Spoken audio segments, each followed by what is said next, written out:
नमस्कार दोस्तों। आज 29 अक्टूबर है और आज के द हिंदू में क्या और क्यों पढ़ें इसको लेके हम फिर से हाजिर हैं। आज जो पहली न्यूज है, UAPA gave an impetus fight against terror, है ना। अब अनलॉफुल एक्टिविटी प्रिवेंशन एक्ट है, जिसके बारे में तमाम चर्चाएं चल रही हैं कि ये काला कानून है या इसका गलत उपयोग हो रहा है। उसी को लेके प्रधानमंत्री ने कहा है कि ये जो है टेरर आतंक के खिलाफ मतलब बहुत सहायक रहा है ना। तो आपको यहाँ पे क्या देखना है, आपको इस पे बहुत ज़्यादा नहीं जाना है कि किस प्रकार से रहा है या किस प्रकार से नहीं रहा है। राजनीतिक रूप से आपको इससे प्रभावित नहीं होना है। आपको यह देखना है कि यूएपीए को शक्ति कहाँ से मिल रही है, ये है ना। यह संविधान के किस अनुच्छेद से शक्ति प्राप्त कर रहा है, आपको यहाँ पे ये देखना है, ठीक है। और क्या यह मूल अधिकारों का उल्लंघन नहीं करता है, जैसे कहा जाता है कि फ्रीडम ऑफ स्पीच या इस तरीके की चीज़ों का उल्लंघन करता है, या बहुत सारी चीज़ों का उल्लंघन करता है। और जो केंद्र सरकार है वो इसको अपने पक्ष में या दबाव डालने के लिए या किसी भी व्यक्ति को मतलब गैर कानूनी तरीके से जेल में डालने के लिए कर रही है, ऐसे वो लग रहे हैं। तो आपको यह देखना है कि इसके लिए स्रोत कौन से हैं, ताकत के स्रोत कौन से हैं, है ना। बस इतना ही देखना है आपको, इससे ज़्यादा नहीं।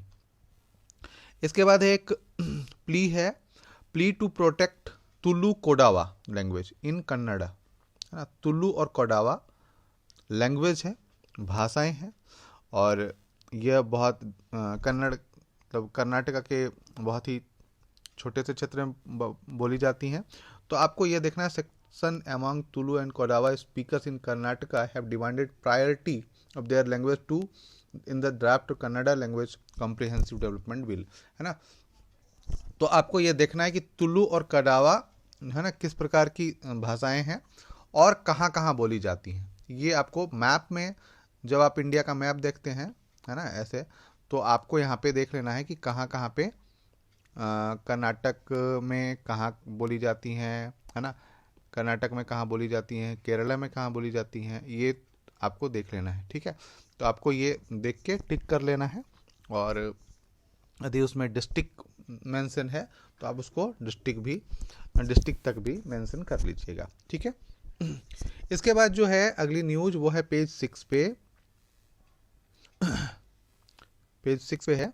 और जाहिर सी बात है कि COP26 आ रहा है, सॉरी COP26 हो चुका है, COP27 होने वाला है। तो ये जो निडल है, मतलब सुई है, क्लाइमेट एक्शन के बारे में बात हो रही है। तो किस प्रकार से हम इस पे काम करेंगे, या COP26 में जो लक्ष्य निर्धारित किए गए थे वो साल भर में कहाँ तक पहुँचे, इसकी बात करेंगे। साथ ही साथ हम जो पेरिस एग्रीमेंट हुआ था, COP21 जिसे कह रहे हैं, एक माइलस्टोन कहा गया था, उसमें वहाँ से अभी तक क्या बदलाव हुए गए हैं और क्या अभी भी मेन मुद्दे रहे हैं, इसके बारे में बात की गई है, ठीक है। आपने देखा होगा कि कई लोग जो हैं उन्होंने लक्ष्य तय किया था कि हम यहाँ तक ये कर लेंगे, और फिर उन्होंने अपने लक्ष्य को बढ़ा दिया, है ना। और इसमें चीन और क्या बोलते हैं, जैसे 5 entities, burning of fossil fuels by top 5 entities, China, United State, India, Russia and Japan, as well South Asian countries taken together. तो इस तरीके से जो औद्योगिक स्थिति के 2 डिग्री सेल्सियस से कम करने की बात थी, उस पे हम कहाँ तक आगे आए हैं। और अलग अलग देशों ने, है ना, अलग अलग देशों ने अपने स्तर पे क्या क्या कदम उठाए हैं। जो विकासशील देश हैं उनके लिए जो फंड की व्यवस्था की गई वो क्या किया गया है, इसी पे पूरी बात की गई है। तो आप इसे पढ़िए। और COP26 के COP27 का जो बैकग्राउंड है, जिस पे बात होगी, या जिन बेसिक मुद्दों पे बात होगी, उनके बारे में आप पता कर सकते हैं यहाँ से, ठीक है। इसके बाद है one nation one police, uniform is ideal Modi, है ना, ये कहा है उन्होंने पेज नंबर 10 में। पेज नंबर 10 में कहा है, और हम पेज नंबर 10 पे चलते हैं, है ना। One nation one police is uniform is ideal. ठीक है, यूनिफॉर्म तो आइडियल हो सकता है, लेकिन यदि जो पुलिस क्षेत्र है, पुलिस बल है, उसकी शक्तियां यदि केंद्र को सौंप दी गई तो ये आइडियल नहीं है। क्योंकि ऐसा है कि हमने विकेंद्रीकृत राजनीतिक ढांचा बनाया है, जो कि हमारा जो सेंट्रलाइज नहीं है ना। केंद्र के अधीन उतनी शक्तियां नहीं दी गई हैं। अब ये देखिए कि यदि केंद्र के अधीन पुलिस बल भी कर दिया जाए तो एक तरीके से पूरे राज्य शासन में, कहीं भी किसी भी राज्य शासन में ऐसा किया जा सकता है, या मतलब दिक्कतें हो सकती हैं राजनीतिक रूप से। यदि राजनीतिक रूप से कोई लाभ लेना चाहे तो इसका लाभ ले सकता है ना। तो खैर, इस पे अभी बहुत बहस होने वाली है, और कुछ हद तक फायदा भी पहुंचाएगा, क्योंकि हमने देखा है कि कई राज्य के पुलिस सहयोग नहीं करते हैं आपस में, कई राज्य के नियम और कानून अलग होते हैं, तो फिर दिक्कतें पैदा होती हैं। तो ये सब चीज़ें, तो एक ये बहस का मुद्दा है, और जो जटिलताएं हैं, जो कमियां हैं, उन्हें दूर किया जा सकता है, ना कि सीधे सीधे वन नेशन वन पुलिस पे बात की जा सकती है। हाँ, यूनिफॉर्म की बात की जाए तो कोई बड़ी बात नहीं है। 21.4 lakh TB cases notified in India 2021 health ministry, है ना। इसी पे एक और है कि 21.4 लाख टीबी केस नोटिफाइड किया गया इंडिया में 2021 में हेल्थ मिनिस्ट्री के अकॉर्डिंग।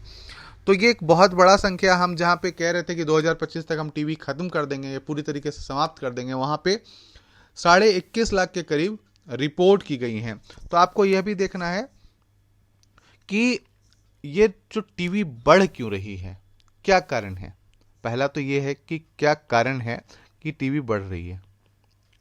दूसरी बात कि हम रोकने में असफल क्यों रहे हैं। ठीक है, रोकने में असफल क्यों रहे हैं। तीसरा, जो मल्टी ड्रग थेरेपी दिया जाता है, एमडीटी, इसके क्या उल्टे प्रभाव तो नहीं हो रहे हैं, है ना। तो ये चीजें हमको देखनी है। ठीक है, इसके बाद जो अगली न्यूज है वो है panel to hear plaints against social media platform, है ना। अब जो है सोशल प्लेटफॉर्म के लिए भी बात की जा रही है कि एक panel, any person unhappy with their decision of intermediary grievance officer may appeal to the central grievance officer appellate committee within 30 days of communication. अब एक तरीके से यह समझिए कि सोशल मीडिया में भी कई प्रकार के अधिकारों की बात की जा रही है। यदि हम जो अपीलेट बॉडी है उससे हम इंटरमीडिएट, जैसे मान लीजिए कि कोई विवाद हो रहा है सोशल मीडिया ग्रुप पे, या जैसे सोशल मीडिया कंपनी और एक व्यक्ति के बीच में विवाद हो रहा है, वो एक मीडिएटर के बीच में हो गया है और यहाँ पे संतुष्ट नहीं होता है, तो उसके लिए एक सेंट्रल ग्रीवियंस अपीलेट कमेटी की बात की गई है, और 30 दिनों के अंदर उसे वो करना होगा। और इसके लिए एक क्या बोलते हैं, मतलब पैनल बनाया गया है ना, ताकि उनके चीज़ों को सुना जा सके और उसका सॉल्यूशन किया जा सके। काफ़ी आपने देखा होगा कि एक चीज़ और देखिए, यहाँ से हटके एक चीज़ बताता हूँ कि जब भी सोशल मीडिया के प्लेटफॉर्म की बात कर रहा हूँ तो आप यहाँ पे देखिए फेसबुक, है ना, ट्विटर, यूट्यूब, है ना, व्हाट्सएप को नहीं ले सकते हैं, लेकिन इंस्टाग्राम, इस तरीके के तमाम सोशल मीडिया प्लेटफॉर्म हैं जहाँ पे कई प्रकार के विवाद हैं, है ना। और इन विवादों के लिए अब ये मल्टीनेशनल कंपनियां हैं और इन्हें, मान लीजिए ये एक मल्टीनेशनल कंपनी है और यहाँ पे इतने सारे देश हैं, ABCDEFGHIJKL, ये सारे देश हैं, है ना। अब मान लीजिए कि ये जो कंपनी है सोशल मीडिया कंपनी एल में काम कर रही है, तो यहाँ के नियम कायदे कानून अलग होंगे, है ना। तो आप यूनिवर्सल लॉ यहाँ पे नहीं लगा सकते हो, है ना। आपको यहाँ के हिसाब से या यहाँ के सामाजिक ताने बाने के हिसाब से आपको नियम कानून बनाने पड़ेंगे, और यही कई बार विवाद का विषय बन जाता है। ठीक है, मतलब वाक अभिव्यक्ति की स्वतंत्रता की बात नहीं कर रहा हूं। यहां पे आप कह सकते हो कि वाक अभिव्यक्ति की स्वतंत्रता का हनन होता है, पर नहीं, कुछ चीजें ऐसी होती हैं जो वाक अभिव्यक्ति की स्वतंत्रता का हनन नहीं होता, वो देश काल के परे होते हैं। जैसे कई जगहों पे कुछ बोलना, जैसे एक उदाहरण सिंपल सा लेते हैं, हमारे यहाँ गाड़ी जो है, एक सड़क है, मान लीजिए ये लेफ्ट है और ये राइट है, तो हमारी गाड़ी यहाँ से जाती है ना, और अधिकांश यूरोपीय देशों में यहाँ से जाती है और वो ऐसे आती हैं। तो अब ये थोड़ी ना है कि यहाँ के लिए हम अलग नियम बना दें। अब ये कहोगे कि यहाँ पे अवैध है, इलीगल है, या हमारा घूमने फिरने के अधिकारों का हनन है, ऐसा नहीं है ना। तो हमें इस तरीके से देखना पड़ता है। तो जितने भी देश हैं उनके जो रूल्स हैं, जो रेगुलेशंस हैं, उनके अकॉर्डिंग काम करना पड़ता है, और इसी के कारण से एक पैनल का गठन किया गया है, ताकि कोई भी विवाद हो या इस तरीके की बातें हो तो आप यहाँ पे अपील कर सकते हैं। ठीक है, आज के लिए इतना ही दोस्तों, फिर मिलते हैं कल क्या और क्या क्यों के साथ। धन्यवाद।